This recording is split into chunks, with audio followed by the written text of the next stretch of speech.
दोस्तों, आज हम आपको लेकर चलते हैं दुनिया के एक ऐसे मुल्क के सफर की जानिब जो आज पूरी दुनिया में टेक्नोलॉजी, तरक्की और सफाई के पहचान बन चुका है।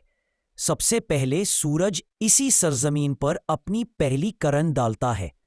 यहाँ के लोग वक्त की कदर ऐसे करते हैं मानो जैसे खजाना हो। जी हाँ मेरी जान, आज हम बात कर रहे हैं जापान की, एशिया के उस दिलचस्प मुल्क की जहां के लोगों ने अपनी मेहनत बाहर के एक बहुत बड़ी संस्था है बारिश देवता प्रवेश करते हैं, तहजीब और जदीद सोच से पूरी दुनिया को हैरान कर दिया।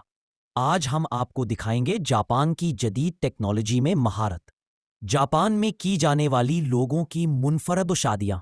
आज का जदीद और मॉडर्न जापान कैसा है, जापान में लोगों की जिंदगी कैसी है, और यहाँ पर ऐसी ऐसी खूबसूरत भी दिखाएंगे कि जिन्हें देखकर आप हैरान रह जाएंगे कि ये सब भी जमीन पर ही मौजूद है। तो प्यारे दोस्तों, वीडियो को शुरू करने से पहले तमाम दोस्तों से गुजारिश है कि हमारे चैनल को सब्सक्राइब, लाइक और शेयर कर दें ताकि ऐसी दिलचस्प मालूमात वाली वीडियोस का नोटिफिकेशन आपको मिलता रहे। तो चलिए शुरू करते हैं आज का एक इंतहाई दिलचस्प और मालूमात से भरपूर सफर। प्यारे दोस्तों, जापान, जिसे जापानी जुबान में लोग नेबोन कहते हैं, दरअसल नेबोन का मतलब है चढ़ते सूरज की सरजमी। आपके इल्म में इजाफा करते चलें कि इस खुर्राए अर्ज पर सबसे पहले सूरज की रोशनी जापान की सरजमीन पर पड़ती है। जापान कुल 1125 जजीरों पर मुश्तमिल दुनिया का खूबसूरत, ताकतवर और फास्ट तरीन मुल्क है। यह मुल्क एशिया के मशरकी हिस्से में आता है। जापान का कुल रुकबा 370,955 मुरब्बा किलोमीटर है, जिसके लिहाज से यह दुनिया का 62वां बड़ा मुल्क शुमार होता है। मुल्क के रुकबे का तकरीबन 14% हिस्सा पानी पर मुश्तमिल है। जापान की कौमी जुबान जापानी है, जिसे मुल्क की तकरीबन 85% आबादी बोलती है, जबकि बाकी 15% है फीसद लोग चाइनीज, अंग्रेजी, हिंदी, स्पेनवी और तुर्की जुबानें बोलते हैं। साल 2023 की मरदूम शुमारी के मुताबिक जापान की कुल आबादी 12 करोड़ 35 लाख अफराद पर मुश्तमिल है। आबादी के लिहाज से जापान दुनिया का 11वां बड़ा मुल्क है।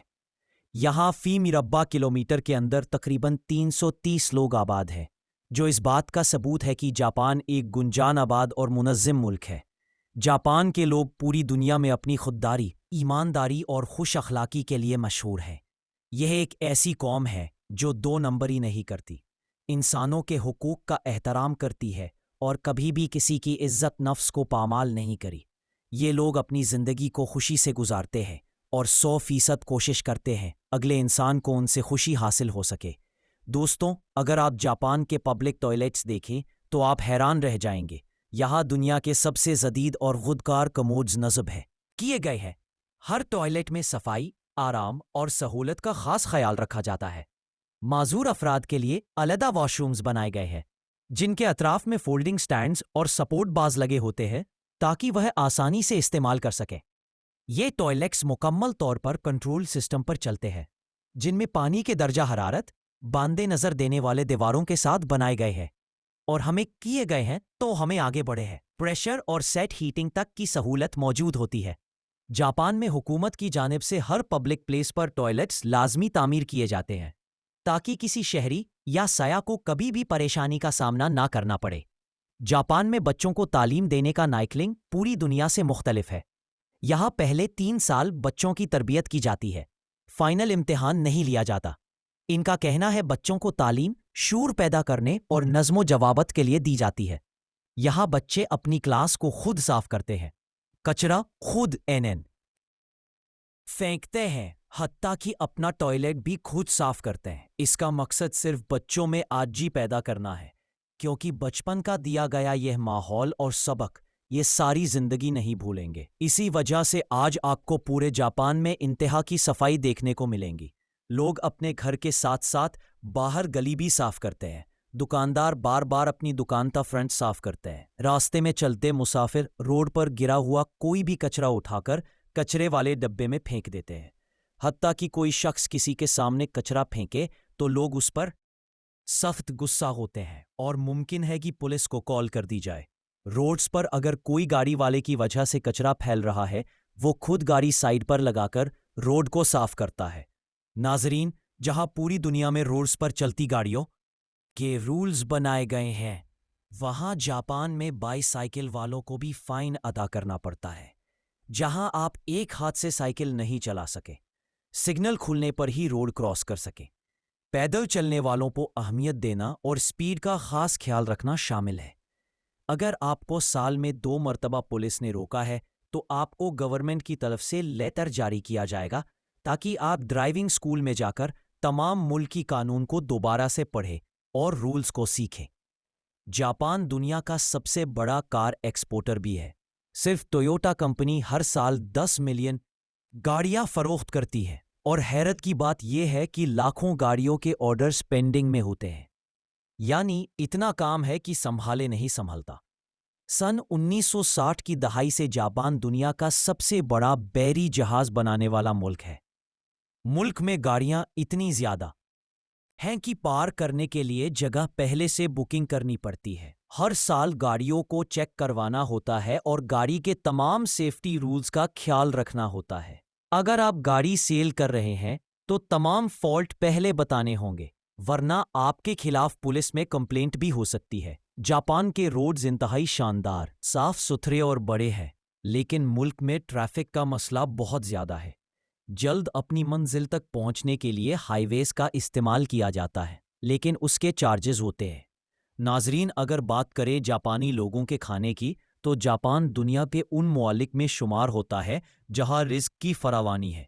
यहाँ खाने पीने की अशिया महंगी मिलती हैं क्योंकि जापानी अपने खाने पीने की अशिया केमिकल खाद के बजाय ऑर्गेनिक खाद से तैयार करते हैं। इस खाद से फसल 4 गुना बढ़ जाती है। मज़े की बात यह है कि जापानी भैंस का दूध नहीं पीते। उनका मानना है कि भैंस एक सुस्त जानवर है, इसीलिए यह लोग बकरियों का दूध पीते हैं। इसके अलावा जापान में सी फूड का इस्तेमाल बहुत ज़्यादा होता है। जापान में कुछ कौमें ऐसी भी हैं जो कुत्ते, बाले, सूअर, मगरमच्छ, चूहे ये सब खा जाते हैं, लेकिन कुछ कौमें ये सब कुछ नहीं खाती। इसके अलावा जापानी लोग चावलों से तैयार शराब बहुत शौक से पीते हैं। तकरीबन हर खाने के साथ शराब का होना बहुत ज़रूरी है। जापान में अगर कोई दरख्त रास्ते में आ जाए तो उसे काटने के बजाय दूसरी जगह शिफ्ट किया जाता है। ये जापानियों की खासियत है। जापान में बहुत से रेस्टोरेंट्स ऐसे भी हैं जहां रोबोट वेटर्स का काम करते हैं। हत्ता कि बहुत से होटलों के रिसेप्शन पर रोबोट ही वेलकम करते हैं। यहाँ तक कि 2013 में जापान ने एक रोबोट को खला में भेजा था। अगर हम जापानी लोगों की शादियों की बात करें, जापानी लोग कोशिश करते हैं कि शादियां ट्रेडिशनल अंदाज में की जाए, लेकिन मौजूदा वक्त में जदीद यूरोपी माहौल को आम किया जा रहा है। दूल्हा दुल्हन ट्रेडिशनल ड्रेस या दौरे जदीद के लिबास का इस्तेमाल करते हैं। रस्मों रिवाज मजबगाहों में अदा किए जाते हैं। नया जोड़ा एक दूसरे को रंग पहनाता है, केक काटा जाता है और ढेर सारी मुबारकबाद दी जाती है। शराब का इंतजाम होता है, डांस होता है, सब लोग खूब इंजॉय करते हैं। जापान के लोगों की औसत उम्र 70 साल है। ये दुनिया का वाहिद मुल्क है जहां सबसे ज्यादा उम्र रसीद लोग पाए जाते हैं। जापान के लोग एनवायरनमेंट को अच्छा और साफ रखने के लिए खूबसूरत फूलों का इस्तेमाल करते हैं। घरों में रोड्स के किनारों पर, फुटपाथ पर मुख्तलिफ किस्म के खूबसूरत फूल लगाए जाते हैं। मोहतरम नाजरीन, जापान के लोगों की नेचर में शामिल है कि ये लोग बहुत ज्यादा दोस्ताना माहौल नहीं रखते, ना ही ज्यादा दोस्त बनाते हैं और ना ही किसी गैर नस्ल यानी जापानी नस्ल के अलावा किसी के साथ फ्री होते हैं, भले आप वहां के नेशनैलिटी होल्डर्स क्यों ना हो। जापानी लोग रूल्स के बहुत ज्यादा पाबंद हैं। जो जगह आपकी है वो आपकी